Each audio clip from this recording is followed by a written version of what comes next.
Good evening my प्रिय छात्र एवं छात्राओं। बेटा, आपके बोर्ड परीक्षा की तैयारी, कृषि बोर्ड परीक्षा की तैयारी जो 11th और 12th के छात्र हैं उनकी बेटा कल से प्रारंभ कर दी गई है न्यूरेज एग्रीकल्चर एकेडमी द्वारा। बेटा, अभी कल आपको वीडियो मिला होगा, यूट्यूब पर जाओगे बेटा, यूट्यूब पर जाओगे, न्यूरेज एग्रीकल्चर एकेडमी सर्च करोगे, वहाँ पर आपको वीडियो उपलब्ध है।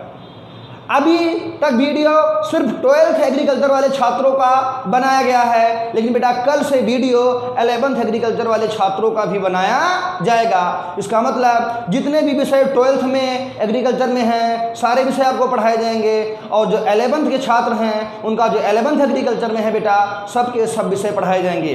और ये बेटा इस प्रकार से पढ़ाए जाएंगे जैसे बोर्ड परीक्षा की तैयारी होती है, बोर्ड्स में आपके अच्छे मार्क्स आएंगे। साथ ही साथ में बेटा आपका यूपी कैडेट आईसीआर बीएचयू के भी प्रश्न आपको बताते हम लोग चलेंगे, ताकि आपकी बोर्ड परीक्षा के साथ ही साथ यूपी कैडेट आईसीआर और बीएचयू प्रवेश परीक्षा की भी तैयारी आपकी अच्छे से हो जाए। 20 से 25 तारीख तक बेटा, 20 सितंबर से लेकर 25 सितंबर तक आपकी डेमो क्लास है, फ्री क्लास है 11th के भी छात्रों के लिए, 12th के भी छात्रों के लिए। और बेटा ध्यान देना, ये विशेष बैच है, मात्र कृषि वाले छात्रों के लिए है जो 11th और 12th में हैं। सबसे खास बात है बेटा कि 25 तारीख तक, 20 से लेकर 25 तक टोटल डेमो क्लास है, फ्री क्लास है बेटा। और ये आपको देखने को मिलेगा यूट्यूब पर। आप कोचिंग का नाम डाल के सर्च करोगे न्यूरेज एग्रीकल्चर एकेडमी, आप यूट्यूब पे जाओगे, वहाँ पर न्यूरेज एग्रीकल्चर एकेडमी डालोगे और वहाँ पे आपको सारे वीडियो मिल जाएंगे बोर्ड से संबंधित। और बेटा 25 तारीख के बाद हम लोग एप्लीकेशन के माध्यम से पढ़ेंगे, और 25 तारीख के बाद वही छात्र पढ़ेगा जिसकी फीस जमा होगी। हम लोग 11th के सभी विषय की फीस मात्र 500 रुपया महीना रखे हैं, और 12th एग्रीकल्चर के संपूर्ण तैयारी, बोर्ड परीक्षा, यूपी कैडेट सारी तैयारियां हम लोग 500 रुपये महीने में कराएंगे। इसका मतलब बेटा सिर्फ और सिर्फ आपको 500 रुपया सभी सब्जेक्ट का पढ़ने का हर महीने में देना है। बेटा रजिस्ट्रेशन आपका कल से शुरू हो गया है। रजिस्ट्रेशन बिल्कुल निःशुल्क है, रजिस्ट्रेशन के लिए कोई पैसा नहीं लग रहा है। बेटा रजिस्ट्रेशन आपको 20 से 25 सितंबर के बीच में सभी 11th और 12th एग्रीकल्चर के छात्रों को कराना है। रजिस्ट्रेशन आपको 97 92 96 94 22 नंबर दिया गया है, 97 92 96 94 22 नंबर दिया गया है। इसमें आपको अपना नाम, अपने स्कूल का नाम और अपना मोबाइल नंबर लिखकर मैसेज कर देना है, और बेटा आपका कोचिंग में रजिस्ट्रेशन हो जाएगा। मैं फिर आपसे कहना चाहूँगा कि कोचिंग में रजिस्ट्रेशन बोर्ड परीक्षा की तैयारी के लिए स्टार्ट हो गया है, प्रारंभ हो गया है। और ये बेटा ये रजिस्ट्रेशन 20 सितंबर से लेकर 25 सितंबर तक होगा। रजिस्ट्रेशन कराने का बहुत ही आसान माध्यम है बेटा, एक नंबर दिया गया आपको 97 92 96 94 22। इसी नंबर पर आपको अपना नाम, अपने स्कूल का नाम और बेटा अपना मोबाइल नंबर लिख के सिर्फ भेज देना। निःशुल्क रजिस्ट्रेशन है, और रजिस्ट्रेशन सिर्फ 5 दिन होगा, 20 से सितंबर तक, 20 से 25 सितंबर तक। इसके लिए आपको कोई पैसा देने की जरूरत नहीं है। तो रजिस्ट्रेशन किस नंबर पर करना है? 97 92 96 94 22 पे करना है। ठीक बेटा, आज 12th एग्रीकल्चर के जंतु विज्ञान का दूसरा लेक्चर है। 12th एग्रीकल्चर के छात्रों के लिए जो बोर्ड परीक्षा की तैयारी कर रहे हैं, या जो यूपी कैडेट की भी तैयारी कर रहे हैं बोर्ड परीक्षा के साथ साथ, बेटा उनकी आज ये दूसरी क्लास है जंतु विज्ञान की। कल मैंने बताया था बेटा कि कोशिका की खोज रॉबर्ट हुक ने की थी, और कोशिका जीवन की संरचनात्मक एवं क्रियात्मक इकाई होती है, और कोशिका सबसे छोटी इकाई भी मानी जाती है। बेटा कोशिका सिद्धांत स्लाइडेन और स्वान ने दिया था, कोशिका सिद्धांत अमान्य हो गया था, और कोशिका सिद्धांत का रूपांतर रुडोल्फ वर्चो ने किया था, बोला था ओमनी सेलुला ई सेलुला। इसके बाद हम आपको आगे बताए थे कि जो पौधे और जंतु में अंतर। बेटा ध्यान देना, जो पौधे होते हैं उनमें कोशिका भित्त पाई जाती है, जंतुओं में कोशिका भित्त नहीं पाई जाती है। जो पौधे होते हैं उनमें जो कोशिका भित्त होती है वो सेलुलोज की बनी होती है, और जो जंतु होते हैं उनमें कोशिका भित्त ही नहीं पाई जाती। और बेटा फिर हम बताए थे जो पौधे होते हैं उनमें प्रकाश संश्लेषण होता है, क्योंकि हरित लवक पाया जाता है और पौधे अपना भोजन का निर्माण कर लेते हैं। लेकिन बेटा जो जंतु होते हैं उनमें प्रकाश संश्लेषण नहीं होता, क्योंकि हरित लवक नहीं होता, और ये अपने भोजन का निर्माण नहीं कर पाते। कल मैं आपको बताया था कि जंतु विज्ञान में जंतुओं का अध्ययन करते हैं, वनस्पति विज्ञान में पौधों का अध्ययन करते हैं। जंतु विज्ञान के पिता अरस्तु होते हैं, वनस्पति विज्ञान के पिता थियोफ्रेस्टस होते हैं, और जीव विज्ञान के पिता कौन होते हैं? अरस्तु होते हैं। कभी कभी क्वेश्चन पूछा जाता है बेटा, लिखने के लिए आता है कि कोशिका का विस्तृत वर्णन करिए या कोशिका के बारे में लिखिए। तो बेटा कोशिका के बारे में आप लोग लिखोगे कि कोशिका की खोज सर्वप्रथम रॉबर्ट हुक ने की थी। कोशिका जीवन की सबसे छोटी इकाई या मूल इकाई होती है, और कोशिका सिद्धांत स्लाइडन और स्वान ने दिया था। कोशिका को जीवन की संरचनात्मक एवं क्रियात्मक इकाई कही जाती थी। और बेटा ध्यान देना, जो कोशिका सिद्धांत स्लाइडन और स्वान ने दिया था ये फेल हो गया था या अमान्य था, क्योंकि ये नहीं बता पाए थे नई कोशिका बनती कैसे है। इसको बताया था स्लाइडन, और रुडोल्फ बर्चो ने बताया था, बोला था ओमनी सेल्युला या किसी भी कोशिका की उत्पत्ति उसके पूर्वज वाली कोशिका से होती है। आज बेटा थोड़ा हम लोग आगे चलेंगे। आज का जो हम लोग का टॉपिक है उसका नाम है बेटा माइटोकॉन्ड्रिया। आज की बेटा जो टॉपिक है उसका नाम है माइटोकॉन्ड्रिया।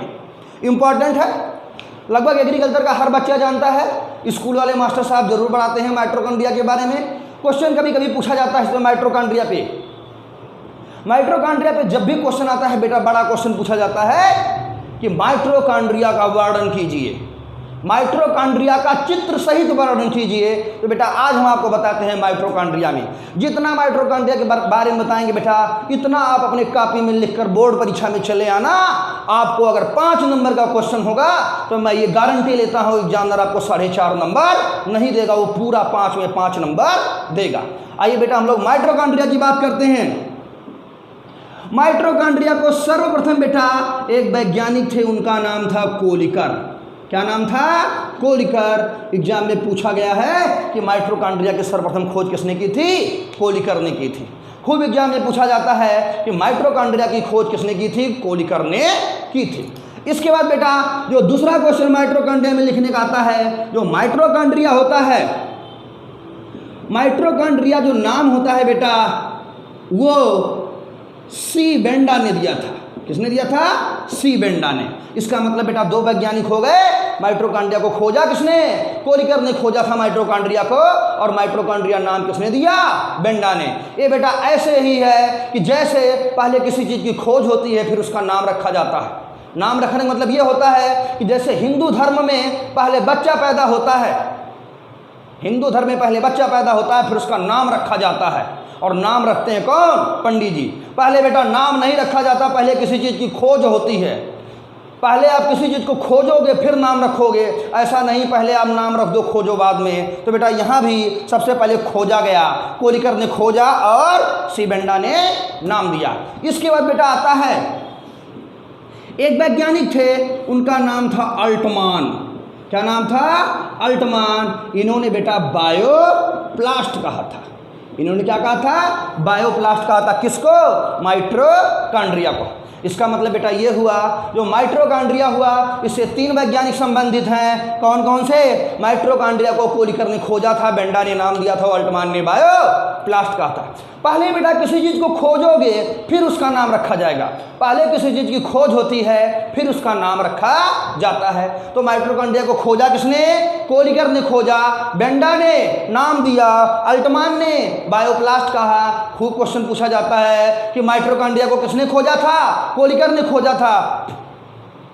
माइटोकॉन्ड्रिया नाम किसने दिया? बेंडा ने नाम दिया, सी बेंडा ने। और माइटोकॉन्ड्रिया को बायोप्लास्ट किसने कहा था बेटा? तो ये अल्टमान ने कहा था। आइए बेटा थोड़ा सा आगे हम लोग बढ़ेंगे माइटोकॉन्ड्रिया के बारे में। ये जो माइटोकॉन्ड्रिया होती है बेटा, ये जो माइटोकॉन्ड्रिया होती है, डायग्राम तुम्हारी किताब में बना है, माइटोकॉन्ड्रिया का चित्र बना है। ये जो बेटा माइटोकॉन्ड्रिया होती है, इसमें माइटोकॉन्ड्रिया में बेटा 2 आवरण पाया जाता है या 2 झिल्ली पाई जाती है। खूब क्वेश्चन पूछा जाता है कि माइटोकॉन्ड्रिया में कितनी झिल्लियां होती हैं? 2। ध्यान देना बेटा, क्वेश्चन क्या होगा? क्वेश्चन पूछा जाता है कि माइटोकॉन्ड्रिया में कितने आवरण या कितनी झिल्लियां पाई जाती हैं? तो 2 झिल्ली होती है बेटा। 2 झिल्ली में एक होती है बाहरी झिल्ली और एक होती है आंतरिक झिल्ली। समझते चलना बेटा, अगर एक बार समझ में आ गया तो लिखने में कोई दिक्कत नहीं होगी, आप लिख लोगे अच्छे से। बेटा ध्यान देना, माइटोकॉन्ड्रिया को कोलिकर ने खोजा था, बेंडा ने नाम दिया था, अल्टमान ने बायोप्लास्ट कहा था।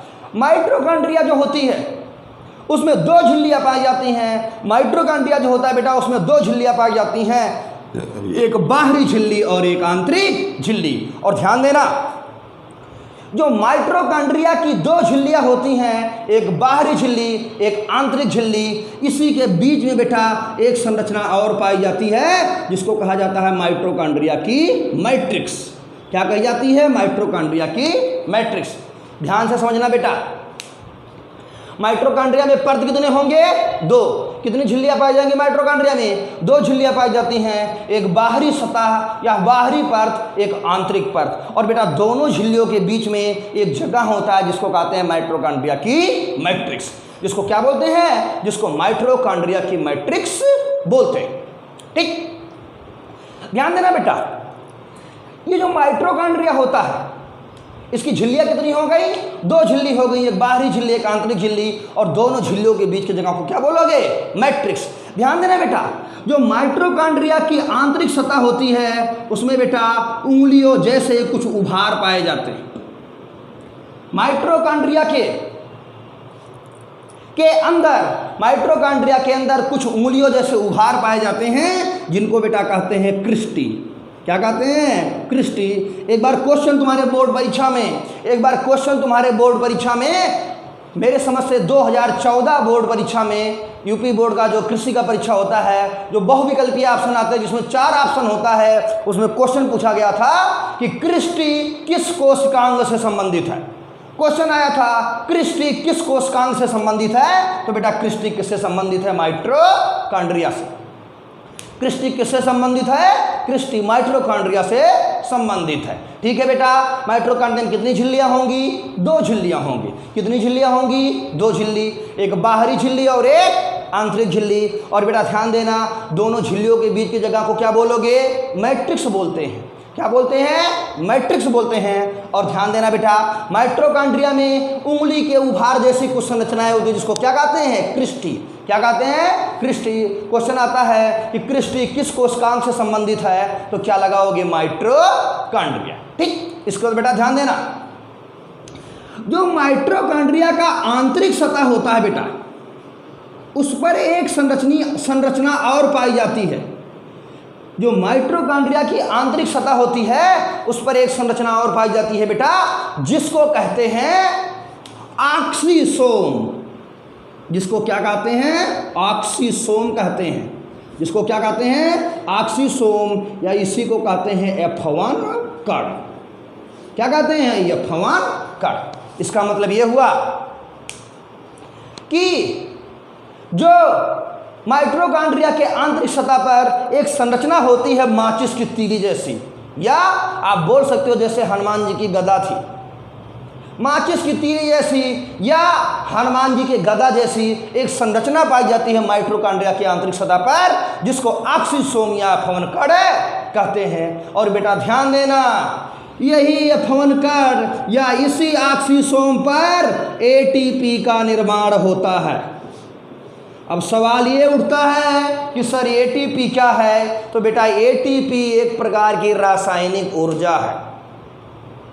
ATP क्या है? ATP एक प्रकार की रासायनिक ऊर्जा है। जैसे आज के समय में शरीर की ऊर्जा क्या है? पैसा। अगर बेटा आपके जेब में पैसा है तो आपका चेहरा हरा भरा दिखाई देगा, आप खुश रहेंगे, ये ऊर्जा है आपकी जेब की। और बेटा जिस दिन जेब में पैसा नहीं होता उस दिन चेहरा क्या होगा? डाउन पड़ जाता है, कुछ अच्छा नहीं लगता। ठीक इसी प्रकार जो हम लोग की शरीर की रासायनिक ऊर्जा होती है बेटा उसको क्या बोलते हैं? ATP या एडेनोसिन ट्राइफॉस्फेट। कभी कभी एग्जाम में लिखने का आ जाता है कि ATP का पूरा नाम लिखो। 1 नंबर में क्वेश्चन आएगा कि ATP का पूरा नाम लिखो, तो ATP का पूरा नाम होता है एडेनोसिन ट्राइफॉस्फेट। ATP का पूरा क्या नाम होता है? Adenosine triphosphate. ध्यान देना बेटा, इसी ATP का निर्माण F1 कण या ऑक्सीसोम पर होता है, क्योंकि ATP एक प्रकार की ऊर्जा होती है। क्योंकि एटीपी एक प्रकार की ऊर्जा होती है। यही कारण है बेटा, जो माइटोकॉन्ड्रिया होती है उसको कहते हैं कोशिका गृह या power house of the body. कोशिका का ऊर्जा गृह कहते हैं, कोशिका का ऊर्जा गृह कहते हैं। क्या कहते हैं? कोशिका का ऊर्जा गृह।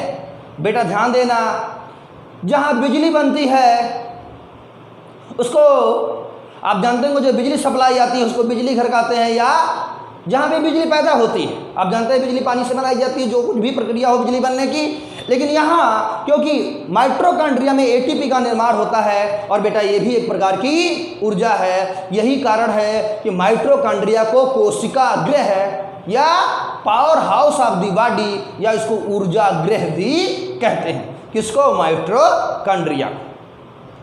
ध्यान से समझना बेटा, माइटोकॉन्ड्रिया के आंतरिक सतह पर माचिस की तीली जैसी या हनुमान जी के गदा के आकार की एक संरचना पाई जाती है, जिसको यफोन कण या ऑक्सीसोम कहते हैं। यफोन कण का दूसरा नाम याद रखना, खूब एग्जाम में पूछा गया है। यफोन कण का दूसरा नाम ऑक्सीसोम होता है, और इस यफोन कण या ऑक्सीसोम पर एटीपी का निर्माण होता है, क्योंकि एटीपी एक प्रकार की रासायनिक ऊर्जा है।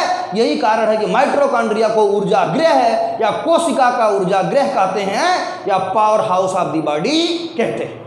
ठीक, सब बच्चों को पता होता है कि माइटोकॉन्ड्रिया को पावर हाउस कहते हैं, ऊर्जा गृह कहते हैं, लेकिन उसको पता नहीं होता ये होता कैसे।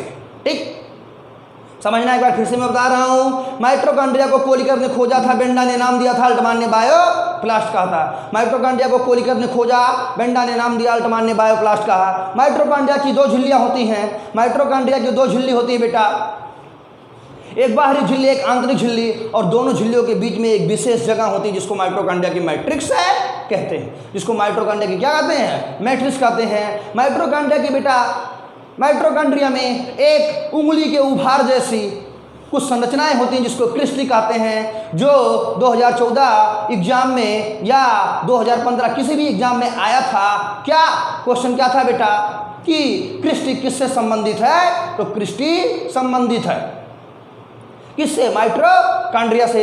उसका बेटा जो इसकी आंतरिक सतह होती है, इस पर एक संरचना होती है माचिस की तीली जैसी या हनुमान जी के गदा जैसी, उसको क्या बोलते थे? यफोन कण या ऑक्सीसोम बोलते थे। इसी पर एटीपी का निर्माण होता है, क्योंकि एटीपी एक प्रकार की कोशिका गृह होती है, एटीपी एक प्रकार का ऊर्जा होता है। यही कारण है कि माइटोकॉन्ड्रिया को कोशिका गृह या ऊर्जा गृह क्योंकि ऊर्जा बनती है, माइटोकॉन्ड्रिया को power house of the body कहते हैं। इतना बेटा आप लोगों को समझ में आ गया होगा। थोड़ा आगे हम लोग चलेंगे। एक जो माइटोकॉन्ड्रिया की बेटा मैट्रिक्स होती है, इसमें एक अभिक्रिया होती है जो आपको याद रखना है, क्रेब्स चक्र नाम की अभिक्रिया। एग्जाम में क्वेश्चन पूछा जाता है कि क्रेब्स चक्र नाम की अभिक्रिया कहाँ होती है? माइटोकॉन्ड्रिया के मैट्रिक्स में। एग्जाम में क्वेश्चन पूछा जाता है कि क्रेब्स चक्र नाम की अभिक्रिया कहाँ होती है? माइटोकॉन्ड्रिया के मैट्रिक्स में। ठीक, ध्यान देना बेटा। उसके बाद एक अभिक्रिया और है बेटा जिसको कहते हैं ईटीएस या इलेक्ट्रॉन संवहन तंत्र। एक प्रक्रिया और है बेटा जिसको हम लोग बोलते हैं ईटीएस या इलेक्ट्रॉन परिवहन तंत्र या इलेक्ट्रॉन संवहन तंत्र। ये अभिक्रिया बेटा माइटोकॉन्ड्रिया के आंतरिक सतह पर होती है। तो माइटोकॉन्ड्रिया के मैट्रिक्स में क्रेब्स चक्र नाम की अभिक्रिया होगी, माइटोकॉन्ड्रिया के मैट्रिक्स में क्रेब्स चक्र नाम की अभिक्रिया होगी, और माइटोकॉन्ड्रिया के आंतरिक सतह पर इलेक्ट्रॉन संवहन तंत्र नाम की अभिक्रिया होती है। इसका मतलब बेटा अब तो माइटोकॉन्ड्रिया के बारे में पूरा जान गए हो। अगर माइटोकॉन्ड्रिया के बारे में 2 पेज लिखना हो तो लिख सकते हो। कैसे लिखोगे? सुनो बेटा मेरे लाल। माइटोकॉन्ड्रिया को कोलिकर ने खोजा था, बेंडा ने नाम दिया था, अल्टमान ने बायोप्लास्ट कहा था। 2 झिल्लियाँ होंगी, एक बाहरी झिल्ली एक आंतरिक झिल्ली, दोनों झिल्ली के बीच की जगह को मैट्रिक्स कहते हैं। ठीक, माइटोकॉन्ड्रिया के मैट्रिक्स में क्रेब्स चक्र नाम की अभिक्रिया होती है। माइटोकॉन्ड्रिया के आंतरिक सतह पर यफोन कण या ऑक्सीसोम पाया जाता है जिसपे एटीपी का निर्माण होता है। यही कारण है कि उसको कोशिका गृह या ऊर्जा गृह कहते हैं, ऊर्जा गृह या power house of the body कहते हैं। यफोन कण या ऑक्सीसोम पर एटीपी का निर्माण होता है। एटीपी एक प्रकार की क्या होती है? ऊर्जा होती है। ध्यान देना, ये यफोनकरिया ऑक्सीसोम माइटोकॉन्ड्रिया से संबंधित है, क्रिस्टी माइटोकॉन्ड्रिया से संबंधित है, और यफोनकरिया ऑक्सीसोम बेटा ये माचिस की तीली जैसी होती है। और माइटोकॉन्ड्रिया के आंतरिक सतह पर इलेक्ट्रॉन संवहन तंत्र नाम की प्रक्रिया पाई जाती है। और माइटोकॉन्ड्रिया में झिल्लियाँ कितनी होंगी? 2 झिल्लियाँ होंगी। और माइटोकॉन्ड्रिया में कुछ उभारे पाई जाती हैं जिनको क्या बोला जाता है? क्रिस्टी। जिनको क्या बोला जाता है? क्रिस्टी बोला जाता है। क्वेश्चन पूछा जाता है क्रिस्टी किससे संबंधित है? माइटोकॉन्ड्रिया से। रासायनिक ऊर्जा क्या होती है? एटीपी। एटीपी का एक बार एग्जाम में पूछा गया था कि एटीपी का पूरा नाम लिखो, तो क्या लिखा गया था? Adenosine triphosphate. इसका मतलब बेटा ये जितनी चीजें मैंने बोला इतनी चीजें आपके दिमाग में बैठ गया होगा, और अब आपको लिखना होगा तो माइटोकॉन्ड्रिया के बारे में बहुत कुछ लिख सकते हो।